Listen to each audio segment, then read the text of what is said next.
Hello guys, कैसे आप सब। उम्मीद करता हूँ बहुत ही बढ़िया होंगे। तो गाइस, आज की वीडियो में जो हम बात करने जा रहे हैं कोलिजियम सिस्टम वर्सेस एनजैक के बारे में। जैसे कि आपको पता है, रिसेंटली कोलिजियम सिस्टम जो है एक मेन कॉज बना हुआ है जो डिस्प्यूट का between central government and judiciary के बीच में।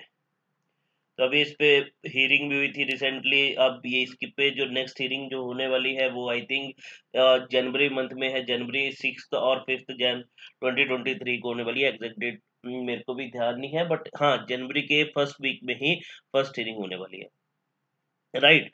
तो अब इसके बारे में हम देखेंगे कि कोलिजियम सिस्टम है क्या, कि व्हाट इज कोलिजियम सिस्टम, ये कैसे इसकी इवोल्यूशन हुई, क्या ये कॉन्स्टिट्यूशन का पार्ट है, कॉन्स्टिट्यूशन में मेंशन था इसके बारे में या फिर नहीं था, या फिर यहाँ पे बात करेंगे कैसे ये फंक्शनिंग करता है, क्या इसका रोल रहता है, कौन इसका मेंबर्स होते हैं, पार्ट होते हैं कोलिजियम सिस्टम का।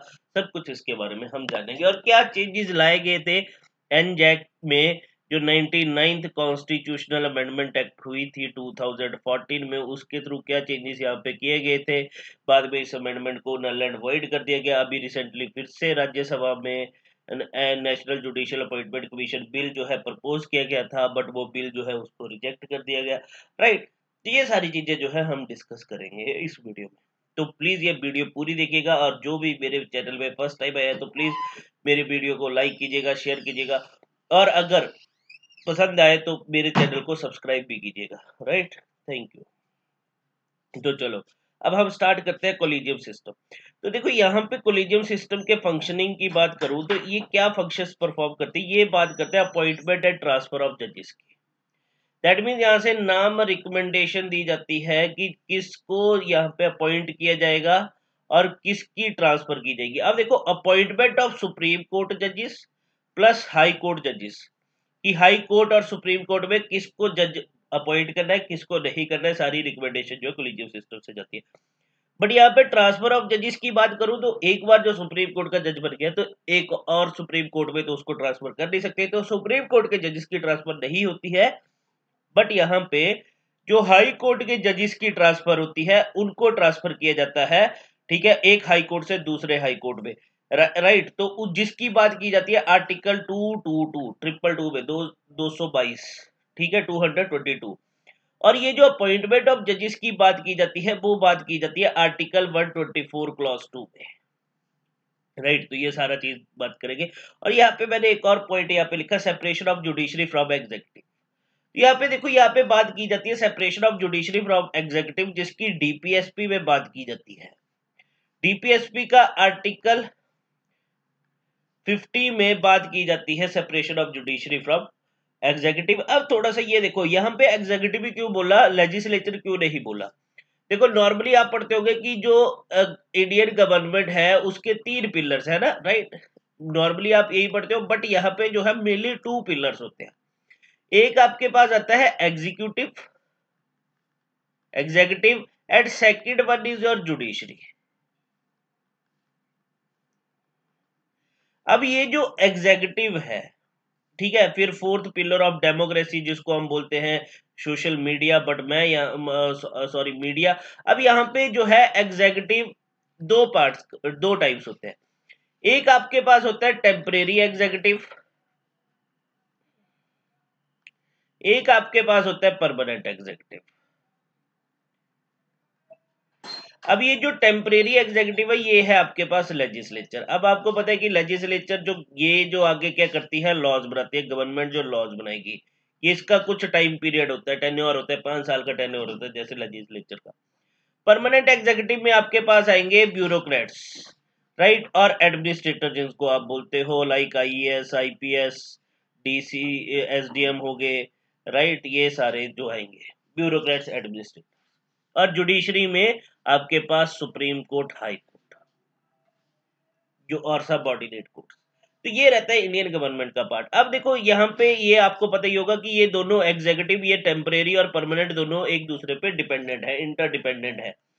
क्योंकि लेजिस्लेचर क्या करेगा, लॉज फॉर्म करेगा, उन लॉज को इंप्लीमेंट करना किसका काम है, परमानेंट एग्जीक्यूटिव का, राइट। और जुडिशरी क्या करती है, इन पे चेक एंड बैलेंसेस रखती है। दैट मीन्स कोई लॉ जो है अगर अगेंस्ट द कॉन्स्टिट्यूशन है तो उसको नल एंड वॉइड डिक्लेयर करेगा। सब टू इंटरप्रेट द कॉन्स्टिट्यूशन, अगर कॉन्स्टिट्यूशन को इंटरप्रिटेशन करनी है उसकी, ठीक है,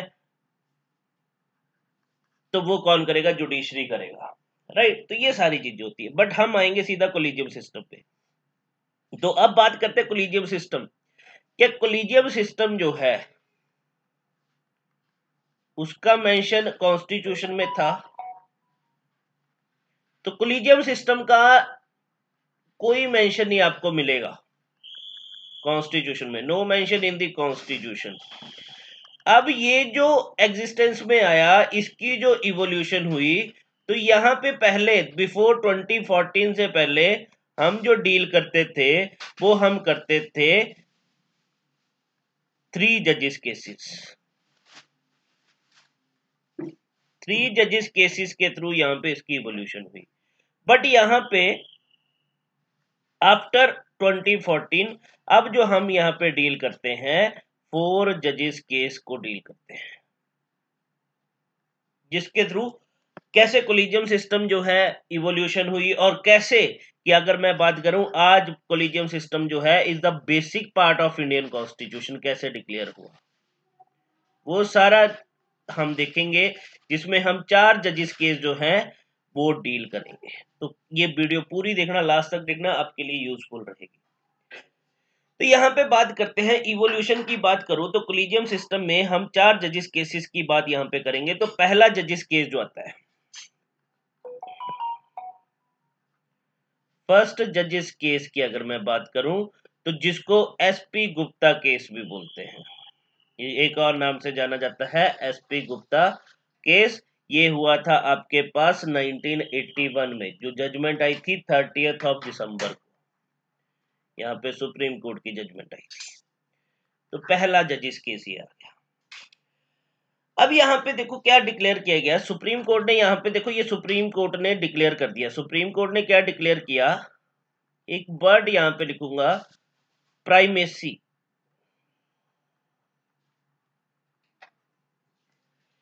कि जो प्राइमेसी जो होगी of the CGI's recommendation,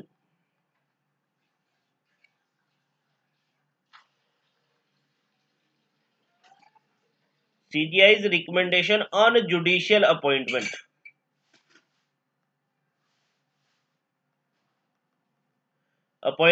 and transfers,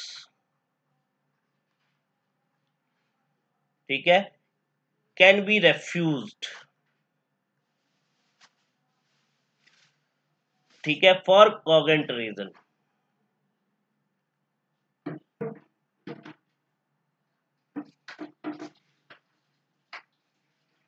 for cogent reason।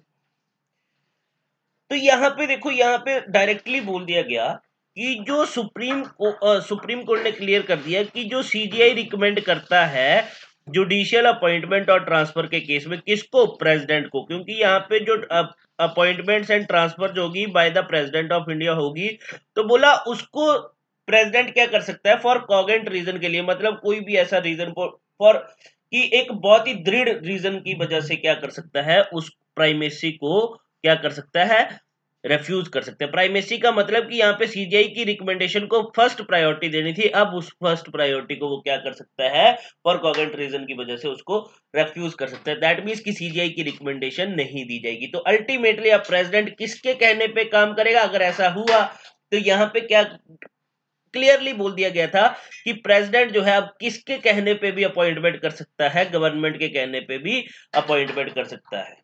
क्योंकि यहां पे हमने पहले ही बात करी है कि आर्टिकल 74 ऑफ इंडियन कॉन्स्टिट्यूशन किसकी बात करता है, कि जो प्रेसिडेंट जो एक्ट करता है on the aid and advice of council of minister के एडवाइस पे काम करता है। तो अल्टीमेटली जो गवर्नमेंट ने बोलना था, जो अगर गवर्नमेंट बोलेगी कि सीजीआई ने ये पर्टिकुलर एक्स पर्सन का नाम नॉमिनेट किया है, तो आप क्या करो, एक्स की जगह हम चाहते हैं कि एक्स को रहने दो, आप ऐसा करो, इसका नाम को रेफ्यूज कर दो और बाई को जो है वो अपॉइंट कर दो, ये हमारा बंदा है। तो अल्टीमेटली प्रेसिडेंट क्या करेगा, according to the government act करेगा। क्योंकि देखा जाए तो प्रेसिडेंट पे किसका ज्यादा कंट्रोल होगा, गवर्नमेंट के साथ ज्यादा इंटरेक्शन है उसकी, गवर्नमेंट ने ही उसको क्या किया, मतलब जो लेजिस्लेचर के मेंबर थे उन्होंने ही उसको इलेक्ट करके लाए, राइट, प्रेसिडेंट की पोस्ट पे बिठाया, सब कुछ, मतलब आपको पता ही है कि ये काइंड ऑफ प्रेसिडेंट क्या है, एक नॉमिनल हेड है, जो किसकी वजह से बना, जो गवर्नमेंट मतलब मेजोरिटी में होती है, जो सरकार मेजोरिटी में है, बस वो अपनी तरफ से एक प्रेसिडेंट बना देती है, काइंड ऑफ, राइट। तो अल्टीमेटली प्रेसिडेंट तो गवर्नमेंट के कहने पे ज्यादा प्रायोरिटी गवर्नमेंट को देगा रेदर देन जुडिशरी, क्योंकि जुडिशरी का तो कोई रोल ही नहीं है प्रेसिडेंट के ऑफिस में, राइट। तो कंट्रोल देखा जाए तो गवर्नमेंट का है, तो अल्टीमेटली प्रेसिडेंट किसके कहने पे काम करेगा, जुडिशरी के, सॉरी, गवर्नमेंट के कहने पे काम करेगा। दैट मीन्स कि अगर यहाँ पे मैं सीधी सी बात बोल दूं कि जो फर्स्ट जजिस केस हुआ था, तो यहाँ पे क्या कर दिया गया था, इस रूलिंग के थ्रू यहाँ पे अब क्या दे दी गई थी, एग्जीक्यूटिव को प्राइमेसी दे दी गई थी ओवर द जुडिशरी ऑन, मतलब जुडिशरी से ज्यादा प्रायोरिटी किसको दे दी इस जजमेंट के थ्रू, अब एग्जीक्यूटिव को दे दी, किस केसेस में, ऑन द जुडिशियल अपॉइंटमेंट और ट्रांसफर के केस में, अपॉइंटमेंट एंड ट्रांसफर्स में अब प्रायोरिटी किसको मिलेगी, एग्जीक्यूटिव को मिलेगी। अब ये जो रूलिंग रही कितने साल तक रही, फॉर 12 ईयर्स तक, नेक्स्ट 12 ईयर्स तक, मतलब अब सेकंड जजिस केस आया तो वहां पे अब क्या कर दिया गया, इस रूलिंग को चेंज कर दिया गया। तो अब सेकंड जजिस केस में क्या हुआ, जिसको record association versus union of India case भी बोलते हैं, association versus union of India case. देखो हमने क्या बोला कि फर्स्ट जजिस केस आया 1981 में, अब 1981 में जहां पे बोल दिया गया कि अब यहाँ पे जो है प्रेसिडेंट जो है सीजीआई की रिकमेंडेशंस को इग्नोर कर सकता है फॉर कॉगेंट रीजन के लिए, ठीक है, कि मतलब जुडिशियल अपॉइंटमेंट और ट्रांसफर्स में, तो अल्टीमेटली एग्जीक्यूटिव को ज्यादा प्रायोरिटी दे दी गई रेदर देन की जुडिशरी को इन case of judicial appointments and transfer. तो ये मैंने बोला फॉर नेक्स्ट 12 ईयर्स के लिए, है ना। तो अब ये जो सेकंड केस जो हुआ वो 1993 में इसकी जजमेंट आती है। अब जब 1993 में जजमेंट आई तो यहाँ पे जो है ये पूरा ही चेंज हो गया, सिनेरियो अब पूरा ही चेंज कर दिया। यहाँ पे सुप्रीम कोर्ट ने अपनी जजमेंट को, जो पहली जजमेंट दी थी उसको वापिस ले लिया और यहाँ पे न्यू जजमेंट जो है यहाँ पे सुप्रीम कोर्ट ने दे दी। अब यहाँ पे सुप्रीम कोर्ट ने क्या बोला, अब सुप्रीम कोर्ट ने बोला कि जो सीजीआई की रिकमेंडेशन जो होगी, अब जो सीजीआई की रिकमेंडेशंस है किसको, जो प्रेसिडेंट को देगा, किस केस में, इन case of judicial appointment and transfers के केस में, ठीक है। तो वो रिकमेंडेशन जो होगी वो इस पे क्या होगी, बाइंडिंग होगी। दैट मीन्स कि अब प्रेसिडेंट को क्या करना पड़ेगा, अकॉर्डिंग टू सच रिकमेंडेशन जो है एक्ट करना पड़ेगा, उसको फर्दर क्या करना पड़ेगा, यहाँ पे अपॉइंटमेंट्स या ट्रांसफर जो है वो करनी पड़ेगी, जो यहाँ पे सीजीआई जो है रिकमेंडेशन देगा टू द प्रेसिडेंट। अब देखो यहाँ पे क्या होता है, बट यहाँ पे इन्होंने थोड़ा सा चेंज कर दिया, बोला कि सीजीआई अकेला नहीं होगा यहाँ पे डिसीजन लेने वाला, यहाँ पे जो डिसीजन जो लिया जाएगा वो मेजॉरिटी से डिसीजन लिया जाएगा। दैट मीन्स कि यहाँ पे सीजीआई क्या करेगा, पहले कंसल्ट करेगा किनके साथ, अपने 2 सीनियर मोस्ट जजेस के साथ। अब जिसके भी नाम की रिकमेंडेशन यहाँ पे देनी है तो सीजीआई को फर्स्ट कंसल्ट करना पड़ेगा 2 सीनियर मोस्ट जजेस जो होंगे सुप्रीम कोर्ट के, फिर जो ये मिलके डिसाइड करेंगे फर्दर, फिर उनका नाम को सजेस्ट किया जाएगा to the president further judicial appointment and transfers के लिए। तो अब देखिए यहां से फिर मैं अब थोड़ी देर में आता हूं कि कैसे ये फंक्शनिंग करता है, राइट। मतलब यहाँ पे सीजीआई 2 सीनियर मोस्ट जजेस को क्या करेगा, कंसल्ट करेगा। तो ये हो गया सेकंड जजेस केस में। तो अल्टीमेटली जो फर्स्ट जजेस केस में जो प्रायोरिटी दी गई थी एग्जीक्यूटिव को over the judiciary in case of judicial appointment and transfer, तो वो क्या ले ली गई, अब सेकंड जजेस केस में वो प्रायोरिटी को जो है वो वापिस ले लिया गया। दैट मीन्स अब फिर से प्राइमेसी किसको दे दी, प्रायोरिटी किसको दे दी, वो सीजीआई की मतलब जुडिशरी को ही दे दी in case of judicial appointment and transfer के केस में, राइट। अब आता है थर्ड जजेस केस। अब ये जो थर्ड जजेस केस हुआ इसको स्पेशल रेफरेंस केस भी बोलते हैं, स्पेशल रेफरेंस केस 1998। अब यहां पे बात करते हैं, अब इसमें क्या किया, इसमें कुछ नहीं किया, बोला कि जो सीजीआई रिकमेंडेशन होगी वो फाइनल होगी, उसी के अकॉर्डिंग फर्दर क्या करना पड़ेगा, एक्ट करना पड़ेगा, राइट। उसी के फर्दर अकॉर्डिंग जो है फर्दर अपॉइंटमेंट्स एंड ट्रांसफर्स करनी पड़ेंगी, किसको, प्रेसिडेंट को। बट यहाँ पे एक चेंज कर दिया, जो सेकंड जजेस केस में बोला था कि सीजीआई को have to consult with 2 senior most जजेस ऑफ द सुप्रीम कोर्ट, जो सेकंड जजेस केस में बोला, इसको अब चेंज करके क्या कर दिया कि बोला अब 2 सीनियर मोस्ट जज की बजाय आपको क्या करना है, 4 सीनियर मोस्ट जजेस को कंसल्ट करना है जब आप क्या करोगे, यहाँ पे रिकमेंडेशन दोगे। तो ये बात कर दी थर्ड जजेस केस में। मतलब थर्ड जजेस केस में क्या चेंज कर दिया, 2 सीनियर मोस्ट जजेस से 4 सीनियर मोस्ट जजेस कर दिए। तो अब यहाँ पे क्या होता है, कहीं से अब यहीं से ये जो है कोलिजियम सिस्टम जो है इवोल्यूशन हुआ था। अब देखो ये कोलिजियम सिस्टम कैसे फंक्शनिंग करता है। अब हमने क्या बोला कि थर्ड जजेस केस में यहाँ पे क्या बोल दिया गया कि यहाँ पे 4 जजेस को कंसल्ट करना पड़ेगा। तो ये कोलिजियम सिस्टम क्या कॉन्स्टिट्यूट करता है, 1 + 4 सीनियर मोस्ट जजेस। मतलब 1 आपके पास आ गया CGI chief justice of India and 4 आपके पास आ गए सीनियर मोस्ट जजेस ऑफ सुप्रीम कोर्ट। तो ये 5 जजेस का ग्रुप है। अब क्या होता है यहाँ पे, जैसे इन्होंने फर्दर अपॉइंटमेंट और ट्रांसफर्स करनी है, हम मान के चलते हैं कि इन्होंने अपॉइंटमेंट करनी है जजेस की इन सुप्रीम कोर्ट, राइट। अब इनके पास कुछ नाम की रिकमेंडेशन आएगी, सजेशंस आएंगी। मान लो यहाँ पे मतलब कुछ भी सजेशंस आई, अब ये 4 जजेस, ये कोलिजियम सिस्टम डिसाइड करेगा वहां से नाम। अब इन 4 जजेस में से हमारे पास नाम की 4 सजेशंस आई थी, 4 में से 2 अपॉइंटमेंट करनी है लेट से। तो अब क्या होगा, अब ये लोग जो है इन 4 जजेस को कंसल्ट करें, मतलब ये नाम को कंसीडर करेंगे। फिर इसके बाद ये चारों जजेस जो है फाइनल करेंगे अपनी तरफ से 2 नाम। 2 नाम कैसे, मतलब यहाँ पे वोटिंग होगी। मान लो कि 2 जजेस ने 2 का नाम कर दिया, 2 जजेस ने 2 का नाम कर दिया। अब क्या हो गया कि एक जज के बीच में टाई, मतलब 2 जजेस के बीच में टाई हो गया। एक तो फाइनल हो गया कि जिनको मतलब 3 जजेस ने वोट कर दिया, एक फाइनल हो गया। बट 2 जजेस ने क्या किया, मतलब 2-2 का एक टाई में आ गया रेशो, ठीक है। एक जजेस के केस में 2-2 2:2 हो गया और एक जजेस के केस में 3:1 हो गया लेट्स से, ठीक है। 2 अपॉइंटमेंट करनी थी, एक जजेस का नाम में टाई हो गया और एक जजेस के केस में 3:1 हो गया, ठीक है। तो अल्टीमेटली 3:1 ये तो फाइनल हो गया। अब ये जो सेकंड है था इसमें क्या हो गया, टाई हो गया। अब यहाँ पे जो फाइनल वोट होती है वो होती है सीजीआई की।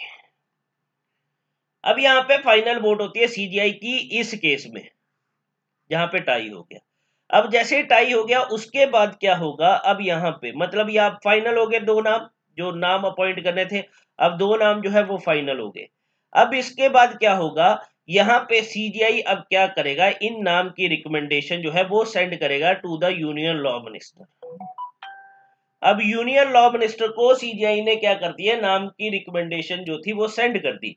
और सेंड जब होगी ना तो ये सारे लेटर्स, मतलब इन्होंने जो इनको रिकमेंड किए हैं सीजीआई, ये जो 4 सीनियर मोस्ट जजेस थे, ये रिटर्न में करते हैं सजेस्ट कि हाँ मैं इसके फेवर में हूं, मैं इसके फेवर में हूं। ये वोटिंग जो होती है ऐसे नहीं कि अपनी मर्जी से, तो वो भी लेटर सब कुछ साथ में जाते हैं कि हाँ इस जज ने इसको वोट किया था, इस जज ने इसको वोट किया था, इस जज ने इसके फेवर में था, राइट। तो ऐसे होता है।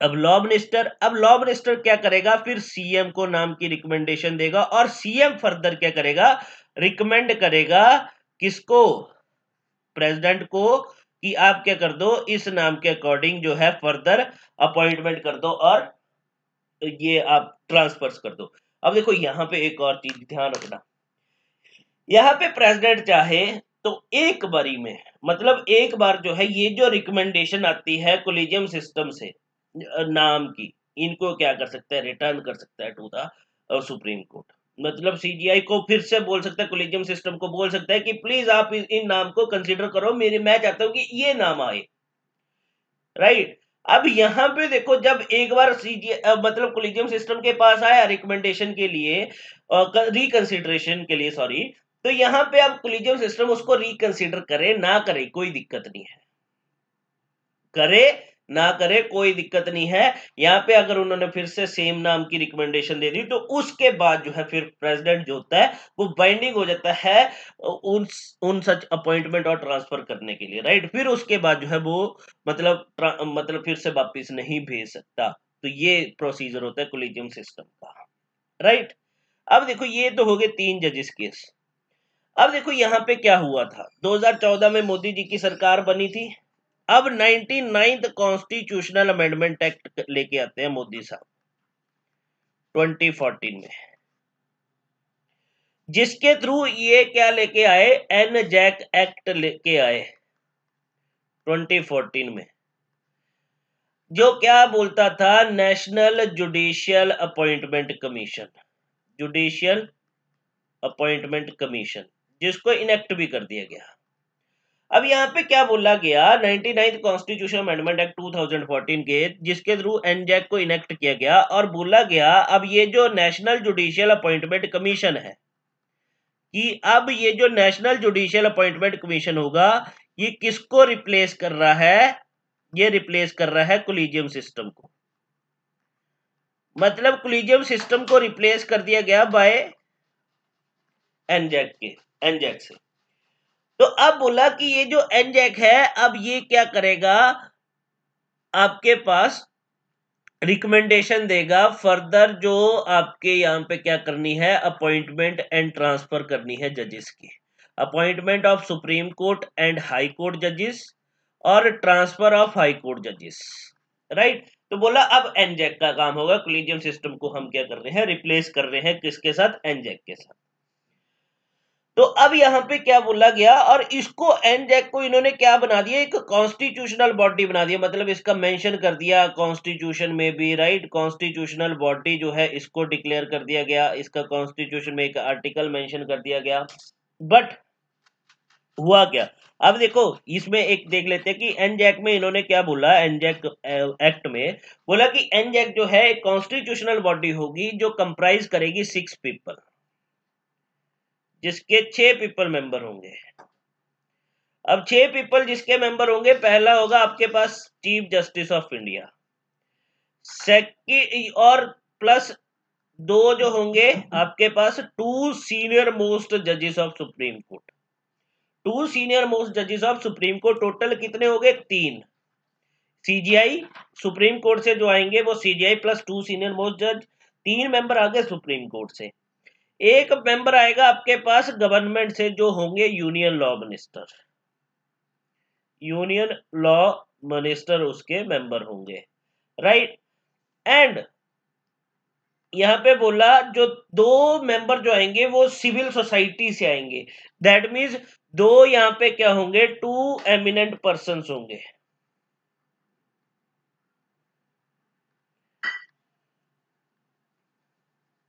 बोला कि यहाँ पे देखो एनजैक के थ्रू गवर्नमेंट ने बोल दिया कि एनजैक जो कंप्राइज करेगा, मतलब अब ये जो जुडिशियल अपॉइंटमेंट्स होंगी उसमें जुडिशरी का रोल ही नहीं इंपॉर्टेंट होगा, अब यहाँ पे जुडिशरी का रोल भी होगा अलॉन्ग विद आपके पास लेजिस्लेचर का या फिर गवर्नमेंट का रोल भी होगा, प्लस बोला जो सोसाइटी, सिविल सोसाइटी का रोल भी इंपॉर्टेंट होगा यहाँ पे, मतलब यहाँ पे लोगों से मेंबर आएंगे।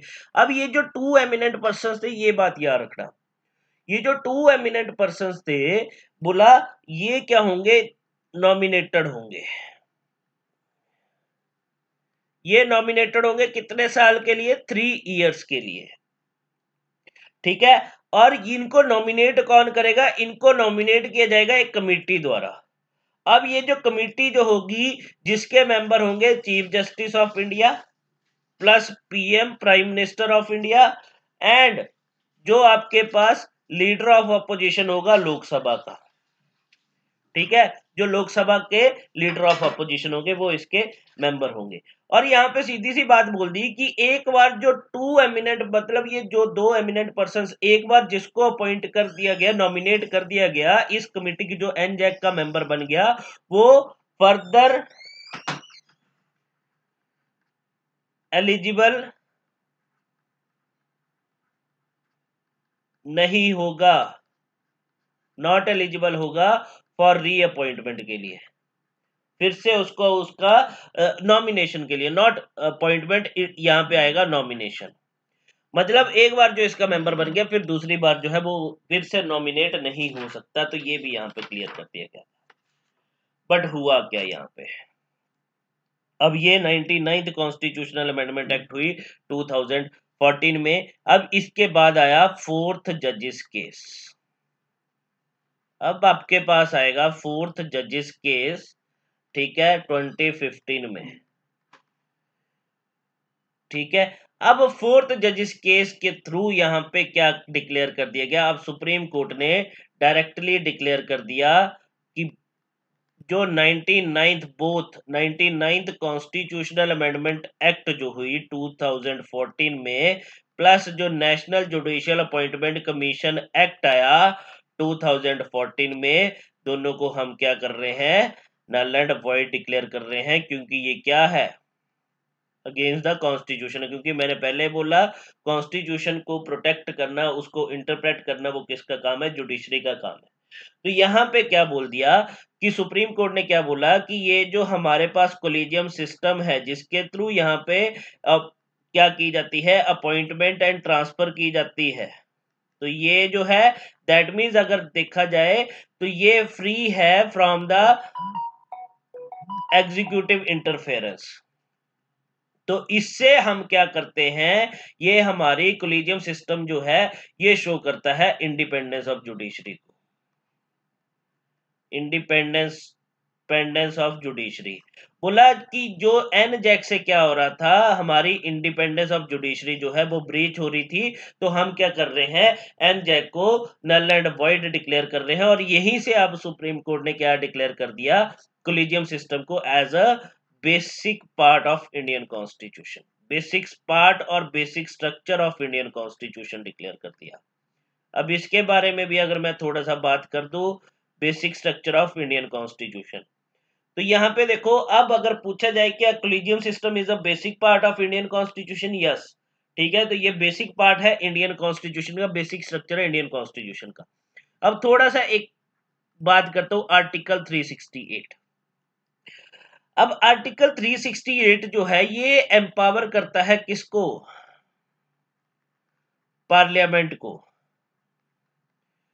कि पार्लियामेंट क्या कर सकती है, यहां पे चेंज कर सकती है किसी भी कॉन्स्टिट्यूशन के प्रोविजन में, कॉन्स्टिट्यूशन में चेंजेस कर सकती है। अब चेंजेस का मतलब कि यहां पे कॉन्स्टिट्यूशन में अमेंडमेंट कर सकती है।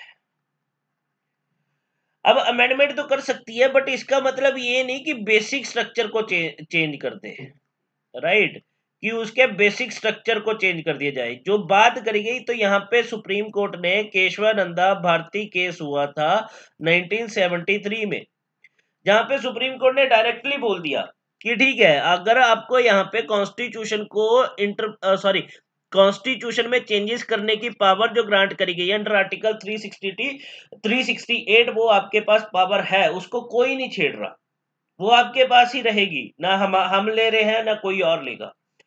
बट बोला कि जब आप यहाँ पे चेंजेस करोगे कॉन्स्टिट्यूशन में, तो मेक श्योर कि आप उसका बेसिक स्ट्रक्चर चेंज नहीं करो। बेसिक स्ट्रक्चर का मतलब कि लेट से हम यहाँ पे बोल दे कि पार्लियामेंट ने यहाँ पे चेंज किया और बोला कि हम जो इंडिया एक रिपब्लिक नेशन है, रिपब्लिक से हम इसको क्या बना रहे हैं, मोनार्की बना रहे हैं, ठीक है। या फिर यहाँ पे हम बोलते हैं कि India is a secular nation, और वहां पे गवर्नमेंट क्या बोल दे कि अब जो है इंडिया का जो ऑफिशियल रिलीजन है वो है हिंदू, कि हिंदुत्व जो है इंडिया का, भारत का क्या है, एक ऑफिशियल रिलीजन है। तो सेकुलर जो बात करते हैं हम, वो तो हमारा बेसिक स्ट्रक्चर ही चेंज हो गया। तो यहीं से सुप्रीम कोर्ट ने बोल दिया इन फोर्थ जजिस केस में कि ये जो कोलिजियम सिस्टम है ये क्या है, हमारा बेसिक स्ट्रक्चर है इंडियन कॉन्स्टिट्यूशन का। तो अब आप इसको चेंज नहीं कर सकते, चाहे आप कॉन्स्टिट्यूशनल अमेंडमेंट ही क्यों ना कर लो, ये इंडियन कॉन्स्टिट्यूशन का पार्ट रहेगा तो रहेगा, इसको आप रिप्लेस नहीं कर सकते। राइट। तो ये था आपके पास कोलिजियम सिस्टम और एनजैक। आई होप आपको मेरी वीडियो पसंद आई हो, तो लाइक कीजिएगा, शेयर कीजिएगा और सब्सक्राइब कीजिएगा मेरे यूट्यूब चैनल को। राइट। So thank you.